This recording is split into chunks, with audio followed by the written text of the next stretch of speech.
querido asambleísta? Bien, gracias, muy buenos días, un gusto estar aquí por fin presencialmente, hemos estado por otra vía, así que un saludo a todos los distinguidos oyentes, estamos a las órdenes. Y le digo, como siempre decimos, los que estamos tras de un micrófono, las noticias y los que queremos ser periodistas, siempre nos regimos por la verdad. Para mí es un honor darle la bienvenida, no porque pertenezca a Social Cristiano ni a ningún partido, sino por esa talla de asambleísta, hombre con cultura, hombre pragmático y que dice las cosas en su nombre. ¿Qué siente un Henry Cucalón y que viene de las entrañas de este pueblo y que ha crecido como persona en su parte cultural, en su parte de conocimiento, frente a un grupo de seres humanos que fueron ahí bajo la confianza de un voto y que hoy quienes deberían controlar, regular los derechos de este país se han convertido más bien en la cueva de ciertos degenerados y delincuentes, porque eso es con el mayor respeto, porque una persona que adquiere un carnet de discapacidad, ¿verdad? Sin serlo y ve que hay gente que sí necesitan ese carnet y no lo tiene, ¿qué se le puede llamar a un ser humano de esto?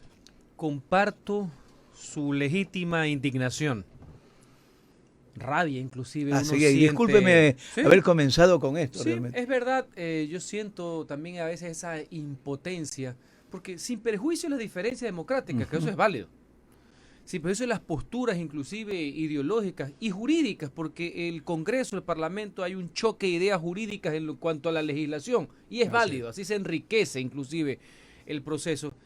El nivel tan bajo de lo que sin duda es la peor asamblea de la historia republicana, pero con crece. A eso me No, refería. pero no, yo soy el primero que lo he dicho hace bastante tiempo. Me explico. He tenido 2 periodos y en vez de poder aprender inclusive de las diferencias, lastimosamente es lo que hay. Mire, en todas partes del mundo los congresos nunca son bien ponderados. Eso es un sentimiento general. ¿Por qué? Porque usted tiene un órgano colectivo donde hay, en este caso 137, en Estados Unidos son 437. Es difícil alguien que no gestiona obras y servicios, sino que legisla y fiscaliza, que tenga una buena imagen. Así que eso no hay que sorprenderse. Pero lo que hemos llegado nosotros y esta legislatura y sus dignatarios de esta legislatura no tiene nombre. ¿Me explico? No tiene Así que paradón en la por eso historia. es que la ciudadanía siente esta frustración y para mí el mejor mecanismo, la mejor arma en democracia que existe va a ser el mismo voto. Con el voto tienen que castigar justamente lo que ha sucedido. Porque aquí no estamos hablando solamente que había una excepción en cuanto a una postura. No, aquí ha habido vagancia institucionalizada. Gente que no aporta, gente que no trabaja, gente que no va al pleno, gente que no asiste, gente que no vota, gente que no razona, gente que no argumenta. Y encima hay unos cuantos enloquecidos por el dinero. Eso es. En combo con los entontecidos porque no entienden absolutamente nada y eso ha generado un desprestigio total en un Ecuador que vive una precaria institucionalidad, una frágil democracia, lastimosamente este Congreso abonando a esa desconfianza ciudadana. Y por más que usted encuentre personas que sí son responsables en todos los partidos, pero son una minoría. Así que es el momento de cambiar. ¿Y cómo se cambia? A través del voto. Un voto, sí, responsable y maduro, donde hay una corresponsabilidad entre los ciudadanos que finalmente tienen el dictamen popular y obviamente las organizaciones políticas. ¿Me explico? Es un tema también de cambio cultural. Yo siempre esto lo repito. ¿Usted cree que hay, usted que dice de madurez, usted cree que hay en el país algún sector mayoritario de madurez política que aprendamos a votar, que no nos dejemos llevar por eso? ¿Sí hay el tema? Lo que pasa es que estamos viviendo también una época compleja que nos estamos llevando absolutamente a los extremos, inclusive esta crisis nunca antes vista, sin precedentes, esta pandemia que ha costado vidas, miles de vidas de ecuatorianos, mucho dolor, angustia por la crisis económica, un desempleo que ya era grave hasta marzo, ahora está en un nivel superior, hay mucho drama en las familias ecuatorianas por la carestía económica. Es obvio que hay mucha pasión y podemos inclusive pensar que hay que lanzarse inclusive hasta el vacío, pero no hay que hacerlo. Tenemos que razonar, tenemos que pensar en esa manera, no podemos caer en la desesperación inclusive en esta época de carácter preelectoral. Escojamos soy respetuoso, tengo una tendencia, tengo una manera de ver las cosas, pero veamos las cosas en frío, no apostemos al vacío, eso sería terrible para la democracia. Y lo vamos a pagar más temprano que tarde, ¿no? 9 Y de la la mañana. legislatura en eso es muy importante, ¿ah? Así es. La legislatura es algo sumamente importante en ese aspecto. 9 de la mañana con 10 minutos. Estamos en un conversatorio con el señor asambleísta Henry Cucalón, mi querida Magíster Aspiazo. Asambleísta, yo he escuchado a muchas personas, por no decir la gran cantidad de ecuatorianos, decir por qué no disminuir el número de asambleístas. Hay asambleístas, como usted bien lo mencionó, que en realidad durante todo su periodo no hace absolutamente nada. Ese es un punto. El otro punto, ¿usted considera que asambleístas deben ser personas preparadas con criterio que tenga de profesión, que sean abogados, para que puedan debatir bien las leyes? A ver, varias cosas. Gracias por su inquietud, válida, oportuna. Yo creo en la teoría de la representatividad. ¿Ya? Puede haber una reducción de asambleístas, siempre y cuando se respete el peso representativo poblacional de cada su respectiva provincia. provincia. Uh-huh. O sea, Eso es discutible. ahorita son 137, mañana puede haber una cámara de 80. Yo no tengo ningún problema. Pero en esos 80 tiene que estar reflejado el peso poblacional. Ojo con ese tema. Ujú. Para mí no es un tema de números, para mí es un tema de concepto. Y obviamente puede haber una reducción en aras a la carestía de la vida, a la falta de recursos. 1, 2. Cuidado, confundimos las personas con la institucionalidad, porque con el cuento que hay malos asambleístas que los hay, cuidado, hay voces que digan que por qué existe una asamblea. No. Tiene que existir una asamblea porque es el pilar de la democracia. Porque con esa teoría, con los pésimos presidentes que hemos tenido, alguien dirá en las redes y en el WhatsApp, que se ha convertido en la Biblia para algunos, que por qué existe la presidencia. No, señores, cuidado también. Ahí es donde tenemos que estar nosotros, la prensa, las personas que amamos a nuestro país, más allá de la diferencia política, de ir encarrilando justamente el debate. Y de hecho, hay una propuesta ahorita de iniciativa popular que tramitó el Comité de la Reinstitucionalización, que está ya en la Asamblea para debate para reforma constitucional, que viene con una reducción de asambleístas y la transformación del órgano legislativo en 2 cámaras, una cámara baja de representantes y una cámara alta de senadores. Ya está en trámite y ojalá que alcancemos a hacerlo hasta las elecciones, porque eso tiene que ser refrendado por el pueblo a través del voto, porque es una reforma constitucional, así lo dictaminó la Corte. Entonces, yo lo veo factible, pero ojo, el tema no está en si son más o menos, sino en la calidad. La calidad. No es un tema cuantitativo. Y ahora vamos a la calidad. Hay gente que cree, esto con el Senado, yo se lo he dicho a los proponentes, yo lo he apoyado, yo firmé como ciudadano y lo he apoyado en los debates.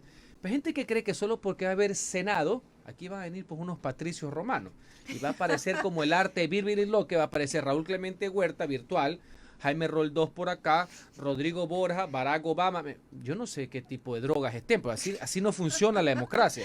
¿Me explico? No es que aplastas un botón y automáticamente gente se transforma. Son oradores, ternos oscuros. No. Sí los hay. En Ecuador hay muchísimas mujeres y hombres más que preparados. Tenemos un problema. Nos quejamos en la política, nos desahogamos en las redes. Y el gran castigo para los que hablan, opinan y no quieren participar en la política es que van a ser gobernados por los que sí se meten y que muchas veces no lo merecen, por así decir. Así que, ojo, ojalá que mucha gente que hay quiera participar, tomar los riesgos que hay en la política y poder aportar. Ahora bien, usted me habla de los títulos. No hay un formato para eso. Pero debería no haber, creo ¿no? que debería haber. Y se lo digo en mi caso, que soy profesional, profesor universitario, he hecho una carrera de servicio público, alguna gente estará de acuerdo, otras que no. Yo mismo le digo que no puede haber un formato académico, porque eso conspiraría contra una garantía constitucional de no discriminación. El pueblo es el que juzga a través del voto. ¿Me explico? Puede haber muchos PhD e ilustrados con galería de maestrías que decepcionan al pueblo, lo defraudan y son pillos y son deshonestos. Como puede haber gente que son señores o señoras sin título y pueden ser grandes legisladores. Para mí no hay etiquetas. Siempre pongo este ejemplo. A alguna gente le gusta, a una amiga mía no le gusta por referencias familiares. Pero Asad Bucarán El Mealín, ¿ya? Era señora. Fue un gran alcalde de Guayaquil, fue un gran asambleísta constituyente en el año 66 y fue un buen diputado del año 79, presidente del Congreso. Era señora. Pedro Saad, largo dirigente comunista y senador funcional por los trabajadores, era señor también. O sea, ojo. Y ingeniero León Ferrocorreo Rivadeneira, empresario e ingeniero mecánico, graduado en Estados Unidos, fue un gran legislador, parecía abogado. Ojo. Y hay muchos abogados y ahora con maestrías en derechos constitucionales que uno los ve y uno es que se ríe, en dónde aplastó el botón y le dieron eso. ¿Me explico? Así que, ojo, no debemos llevar por las etiquetas. Esto es el tema de la vocación, la capacidad y algo muy importante que yo siempre le digo a mis alumnos y a la gente que trabaja conmigo. La instrucción es un paso importante. ¿Qué es la instrucción? La educación, primaria, secundaria, universitaria, especialización. Pero lo más importante es la preparación. La preparación es un acto de voluntad y es un acto constante, cotidiano, que nunca se para. ¿Me explico? Inclusive yo le he dicho a gente que trabaja conmigo, en estos 7 años que tengo legislador, nunca en mi vida he estudiado tanto. Más que en la universidad, más que en las maestrías, más que cuando fui profesor. ¿Usted cree que ese es el caso Por un tema de convicción, tenía que prepararme en temas que no eran mi fuerte. Tengo ciertas especialidades para no hacer el ridículo y no defraudar a quienes votan por mí. Porque lo que yo más le he tenido miedo en la legislatura no es a perder una votación, uno pierde. No es a que digan Cucalón está equivocado, no creo que la tesis de él, esa aplicación de artículos es correcta, sino que digan, este tipo habla piedra. Eso sí, para mí, yo me persino cada vez que voy a hablar, para que no me pase eso. No a que no estén de acuerdo conmigo, eso es normal, sino que diga, ¿qué sandeces está repitiendo este señor? Por Dios, que no tiene fundamento. Y en el ámbito jurídico eso es muy importante, porque uno no puede ganar a lo mejor en votos, pero uno sí se tiene que ganar el respeto, inclusive hasta el adversario. Eso para mí es lo más importante que puede haber, la credibilidad. Qué interesante, asambleísta, escucharlo realmente ahí. Y ahora entiendo y entenderá mucha gente a dónde viene ese... usted hace recordar, usted antes lo dijo como un ejemplo, hablar de Raúl Clemente Huerta, hablar de... Pero, esa es mi escuela, ¿no? Pero usted hace recordar de eso en sus intervenciones. Aquí no me gusta dar flores a nadie. Es más, no estoy aquí, no creo que estoy aquí para pedirle nada, pero sí para reconocer. Usted, Enrique Cucalón, es una de las pocas personas que no pasan desapercibidas ahí. ¿Y con qué? Con discursos coherentes, con propuestas coherentes que no se ven ahí. Y eso se perdió en la asamblea. Pero lo que sí se ve en la asamblea, que no sé dónde hay, y quiero por favor que si usted conoce me indique, porque me voy a graduar de tonto a mis 70 años, es donde está la tómbola, donde uno va, coge la bola y le saca, le tocó el hospital de Pedernales, a mí me tocó el hospital. Entonces, ¿a dónde está eso? ¿Cómo es eso? ¿Cómo es? ¿Quién dio eso? ¿Qué pasó? 5.0 ya. Este es el Peñaranda con megas más o menos. Eso es terrible. Y ahora resulta ser que nadie repartió. Es que nadie repartió, pues digo que tiene que haber alguna tómbola. O sea, no solamente la tómbola de la suerte, sino que me imagino que ciertos asambleístas, sus agnados, cognados, secretarios, asistentes, un día se pararon en la puerta del CERCOP, otros se pararon en el terreno plano, otros se pararon afuera del hospital de él y dijeron, esto es conmigo. Pero hasta en la teoría política y del crimen, uno tiene que acreditar la acción. O sea, a cuenta de que los otros malhechores, con otra expresión, van a decir, este business es contigo. Tú tienes que acreditar el por qué estás aquí. En muchos casos hay unos sabidos y hay otros que son unos giles que se creen la teoría de la foto, pues, ¿no? Entonces se toman la foto con el caudillo, el líder, el que se cree dueño del país de turno. Entonces la foto sirve para sorprender, eso para los giles, pues, ¿no? Pero algo tiene que haber un título entre comillas, me estoy burlando, que acredite cuál es la conexión para yo ser el dueño de la institución del hospital, porque alguien me tiene que haber dado ese chance. Me explico, porque el Espíritu Santo, yo soy católico liberal, como Velasco Ibarra, pero en todo caso el Espíritu Santo no hace apariciones así nomás con mucha costumbre, pues, ¿no? Me explico, así que ojo con ese tema, ¿no? Ya Correcto. sabemos a quiénes le repartieron, tiene que haber investigaciones procesales en cuanto a lo penal. Sí, ojalá que lo haya. Pero en el mundo de la política y la responsabilidad política, que es otra, a veces convergen. No necesariamente, no es sine qua non necesariamente. Tiene que haber una responsabilidad política, pues. Este gobierno, ahora dicen que es el anterior, cuidado, dicen que es el de García Moreno también que estaba repartiendo el tema, porque así siempre tienen que trasladar todo siglos atrás. Alguien tiene que haber dicho o permitido esto. No creo que haya sido coincidencia. Correcto. Ya estamos en el terreno de la carrera a la presidencia de la República. Vamos a sentarnos en la política. Hablamos de corrupción, hablamos de muchísimas cosas, y yo digo, los líderes políticos de este país y la política de este país no tienen mea culpa cuando por ganar votos cogen a vedette, qué publicidad tiene, si es de los medios está en los medios de comunicación, está en los programas estos que le llaman ahora famosillos, que yo no los veo ni siquiera cuando tengo mala noche. Y entonces, y no estoy haciendo depuración, sino que a mí no me educa para nada aquello. Entonces yo le pregunto, ¿no es también copartícipe ahora que tienda adentro, están ustedes también, usted está dentro de los 5 o 4 compañeros más suyos compitiendo por quién va a ser el abanderado de ese partido? Su reflexión es genuina e importante. Siendo coherente con lo que dije hace unos segundos, de que yo no puedo discriminar a nadie en el sentido de cómo se ve, cuál es su origen, cuál es su profesión, cuál es su actividad, y reconociendo que puede haber personas que se dediquen a cualquier cosa, el juzgamiento no es si tú eres estrella de televisión o si eres deportista, sino cuál es tu propuesta, cuál es tu razón de ser, cuáles son tus credenciales de honorabilidad, de preparación y de convicción con los ideales que vas a representar, y obviamente tu ejercicio. Más allá de la etiqueta, si eres reina de belleza, si eres... Eso no, porque el origen, me explico, todo el mundo tiene un origen, y le voy a poner un ejemplo. Ronald Reagan era actor, y actor de películas B. Así es.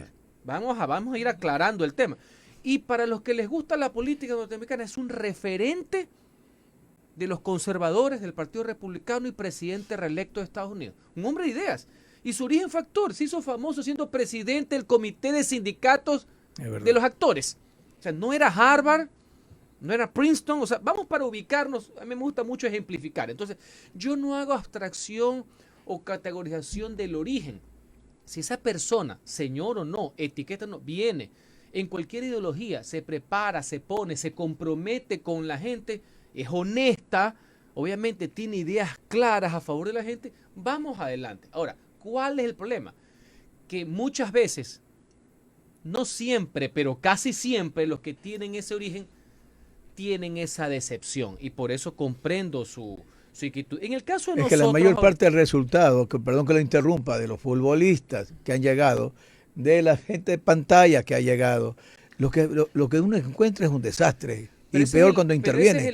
Pero mire, ese es el origen primario y después termina haciendo una carrera. Yo le voy a poner un ejemplo. Acaba de salir aquí en nuestros micrófonos, para mí, uno de los mejores concejales de Guayaquil. Jorge Rodríguez. Viene en los medios de comunicación. Y un gran... No, pues hay que hacer distancia y distancia. Pero usted, porque es un hombre el uno es un periodista, entrevistador, como Marta Piazzo, gente que se tiene que preparar. Y otra cosa es ser un payaso de circo ahí. Es que esa distinción la hace usted. Ajá. Pero cuando uno está en el Coliseo, cuando uno está en el ágora política, ellos no hacen diferencia. Cuando uno ya se sienta ahí, el enemigo, el adversario no hace diferencia. Todos los de la televisión, todos los de la radio, ojo. Correcto. Ojo con el tema. Entremos porque se nos terminan los minutos. Muchos ejemplos más positivos. Quiero aprovechar a asambleísta. ¿Cuál es? Porque conozco que debe tener un plan. ¿Cuáles son las propuestas de Henry Cucalón si el partido lo designa el abanderado y el pueblo ecuatoriano lo lleva a la presidencia? Reactivación económica y generación de empleo es lo que clama, grita y exige el pueblo ecuatoriano. Empleo. De ahí viene seguridad y fortalecimiento de la seguridad ciudadana, la protección de la vida, los bienes de los ciudadanos como misión primordial del Estado, y evidentemente una gran cruzada contra la corrupción, poniendo el ejemplo con honestidad, con un equipo de manos limpias al frente del Estado ecuatoriano. El presidente actual dijo que iba a venir con un bisturí, que no, lo que no dijo si estaba afilado, aunque ellos piden afilado permanente, con un bisturí. También dijo que iba ¿cuáles eran las credenciales? A tener a la Secretaría Anticorrupción aquí, internacional, como lo tuvo Guatemala, y usted ve lo que ha pasado en Guatemala, en Salvador. Todavía. No había credenciales, hay que entender al presidente y a su contexto, por así decirlo. Pero ¿usted qué hará eso? Pero no solamente eso, sino que gobernaré con las personas honestas de la patria, por así decir. Nosotros ya tenemos una trayectoria de vida. Correcto. Nosotros tenemos una experiencia, un equipo de trabajo, sumando muchísimas personas. Y lo importante, en la primera fase, usted me dirá, ¿y cómo es una forma de generar empleo? Eso exactamente. A través de la empresa privada. El Estado no crea empleo. Eso es una falsedad. No, él no es generador de empleo. Y aparte es mal empresario. Así y compite con el empresario privado. Y eso está mal. El Estado está Correcto. para regular, jamás para estrangular la iniciativa privada. Yo creo que tiene que haber fuertes incentivos y estímulos, no castigos a la economía. ¿Cómo se hace eso? Se hace dándole rebajas y eliminación de impuestos para que sea ahorita la pequeña, mediana y gran empresa que promueva el consumo, promueva el comercio y por tanto evidentemente el empleo va a ser beneficiado y la recaudación va a ser beneficiado. Porque lo que requiere una economía no son más impuestos, sino más contribuyentes. No es que se carguen a usted y a usted lo ahoguen con más impuestos, sino que la persona que realiza actividad económica pague lo que debe y que haya más contribuyentes, más áreas económicas que contribuyan al fisco. Entonces, una de las medidas fundamentales, y se está haciendo en muchas partes del mundo, en nuestro vecino país, en Colombia, están rebajando el IVA por días, por semanas, para estimular que la gente vaya a consumir y que el comerciante aquí de Guayaquil pueda vender, por poner un ejemplo. Entonces, eso como una arista principal de lo que es reactivación económica. Estás esperando. De lo que es reactivación económica para mí fundamental. Eso para mí va a ser un pilar. Y segundo, ¿ustedes se dieron cuenta algo en la pandemia? Algo positivo dentro de la tragedia. Nunca estuvo en peligro nuestra soberanía alimentaria. Sí. La agricultura, la ganadería y la pesca fueron los héroes de eso. Nunca nos faltó la comida. Se encareció, sí, puedo entender. Eso significa que no hay que decir volver los ojos al campo. No, volver la mirada, si no es cuestión de mirarla. La mirada, el alma, la fuerza, todo a la agricultura. ¿Por qué? Porque no solamente que garantiza que no nos falten los alimentos, no solamente que son el pilar de las exportaciones que reproducen en divisas sostiene la dolarización, sino que son fuentes de trabajo, sino que ya no es el trabajo del empleo como uno lo entiende de oficina. No, hay que entender que entre la agricultura, la ganadería, la pesca y la tecnología son de nuevo modalidades distintas que el trabajo normal de oficina citadino, por así decir. Eso hay que entender. Ahí hay miles y miles y miles de nuevas fuentes de trabajo. Eso tiene que ser apoyado, jamás dado la espalda. El Estado tiene que ir con crédito, con tecnología y apoyar. Todos esos emprendedores en esas materias, los campesinos, los agricultores, son los futuros empleadores de mañana. Para mí tiene que ser una política agresiva del tema de la agricultura, ganadería, la pesca. Ahí hay muchísimo dinero, muchísimas fuentes de trabajo. Ahí le estoy dando 2 ejemplos de cómo. No será fácil, no será rápido. El que le dice que es fácil y rápido, le miente. Yo prefiero quedarme nomás, no ser candidato ni al altar de mi casa para no meterme en esa mentira, porque la gente tiene que saber que va a haber sacrificio. Pero si yo le pido a usted sacrificio, yo también tengo que hacer el sacrificio. Correcto. Aquí la teoría de este último gobierno es, yo aquí no me pasa nada y yo te castigo a ti con tributo y yo bien, gracias. No, eso no puede ser. ¿Cómo era con el pilar de la injusticia de este país, de la justicia que le llaman? La justicia es autónoma, debe ser independiente y debe evitar Pero en la práctica no sucede eso. No, es que ese es el problema. En la práctica no sucede y eso tiene que dar... Para eso está el jefe de Estado. Para eso uno es líder de un país, no el titular de la presidencia o del ejecutivo, porque eso puede estar un encargado del poder.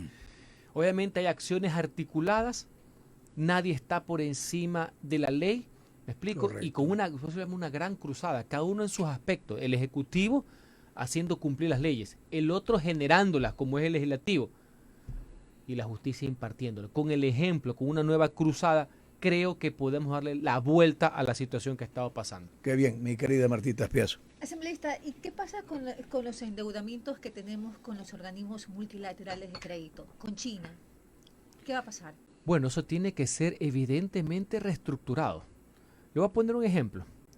Yo he sido crítico de las actuaciones del actual ministro de Finanzas, que tiene varias causales de incumplimiento político, por eso he suscrito un pedido de juicio político, comenzando que ha violado la ley flagrantemente en el momento que le retiene fondos que no son de él, como es el IVA de los municipios, prefecturas y universidades del país. Ahí ni siquiera estamos hablando que no les asignan, no, plata propia que se la retienen y no se la devuelven. Eso aquí en la Conchinchina se llama malversación de fondos, más allá que jurídicamente eso como delito ya ha sido superado, peculado, disposición arbitraria, etcétera. Aparte de esas causales, yo soy de la idea que la deuda tenía que ser reestructurada urgentemente porque no había capacidad de pago. No es el ánimo de incumplir por ser deshonesto, me explico, por ser arbitrario, no había la plata. Se ha llegado a un tipo de reestructuración. Es mejor que la nada. Correcto. Ojo, no quiero llegar al refrán del ahogado del sombrero. Es mejor que la nada porque va a ser a futuro un alivio para la caja fiscal. Habrá voces que digan, pudo ser mejor, pudo ser, pero se ha hecho. Bueno, eso hay que hacer con todos nuestros acreedores. Señores, esto es lo que yo puedo hacer. Mi pueblo se está muriendo de hambre. Mi pueblo está enfermo. Yo no lo puedo dejar morir ni de vida, en el sentido de la salud, ni de hambre. Así que esto es lo que yo puedo pagar. Y señores, pongámonos a la mesa. No lo hago como irresponsable, lo hago porque mi gente está primero que ustedes. La vida antes que la deuda, dicen por ahí, que es una frase que no le pertenece ni a la izquierda, es en general. Así que una política de reestructuración agresiva con nuestros acreedores, sí, por supuesto. ¿Cómo hacer frente realmente a una grosera contestación y penetración de la flota china y una grosera contestación de China, cuando los gobiernos pasados de Correa se han ufonado, y también decir que somos soberanos, que la soberanía ecuatoriana? ¿Acaso no está siendo atacada la soberanía cuando vemos una flota tan inmensa pescando cerca de las Galápagos, donde redes ingresan por la corriente con 40, 50 kilómetros a arrasar con todo lo que encuentra, atropellando nuestro ecosistema? Pero lo más grave, si usted quiere exportar los camarones, depende de la China si se lo paraliza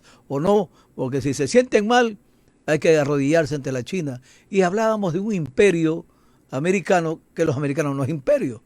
En cambio la China pues viene de un imperio. ¿A qué se debe estos discursos? ¿Y qué haría usted, Enrique Calón, si fuera presidente? La soberanía no se declara, se practica. Eso Correcto. es importante tenerlo claro. Y es en varios aspectos, tanto en el mundo territorial como en el tema económico. ¿Me explico? Tanto se critica la dependencia de un país, no va a ser que con otro sí sirva. En pocas palabras, uno de los errores que cometió el correísmo es la ideologización de la política exterior. Total. ¿Me explico? Entonces, por no estar con Occidente, sigan por acá. No, señores. El Ecuador tiene que tener excelentes relaciones con todos los países amigos, y tener el mismo principio de respeto y de reciprocidad. Te trato como me tratas, en pocas palabras, que es una de las bases del derecho internacional y del sentido común. Esa absoluta dependencia, inclusive económica, con China, no nos hace bien por ningún costado.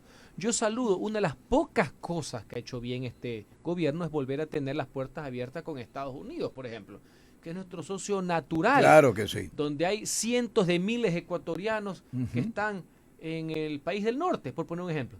Y haciéndose también respetar, porque jamás puede haber claudicación. Primero, como punto de soberanía. Vamos a lo que está sucediendo en Galápagos, Reserva Ambiental Ecuatoriana y del mundo.